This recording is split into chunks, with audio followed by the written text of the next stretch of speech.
L'anno 2023 è un anno importante. Nel convegno che si è appena svolto abbiamo presentato da un lato l'attuazione della Carta Ittica regionale, che è stata approvata dalla Giunta il 30 dicembre scorso, quindi siamo nelle prime fasi attuative ed è uno strumento di pianificazione veramente importante, fondamentale per tutta la gestione della fauna ittica. Credo che la Regione del Veneto sia una delle prime regioni italiane che si è dotata di uno strumento organico come questo della Carta Ittica regionale. E poi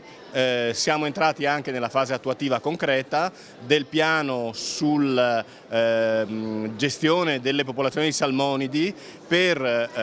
ripristinare le condizioni antecedenti alla tempesta Vaia. È un piano che la Giunta regionale ha approvato l'ottobre scorso, dell'anno scorso, ormai siamo nelle fasi attuative, riguarda attività di ripopolamento sia con la trota marmorata sia con la trota fario, ma riguarda anche una serie di altre attività complementari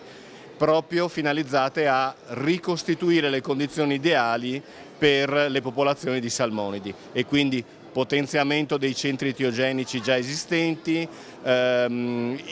sperimentazione di interventi in alveo che siano attenti anche agli aspetti ambientali e quindi che creino anche delle condizioni utili alla riproduzione dei salmonidi e in generale redazione poi di linee guida e di una strategia complessiva regionale da qui al 2030 per la conservazione della trota marmorata, che è la specie simbolo tipica delle acque del territorio veneto e della provincia di Belluno in particolare.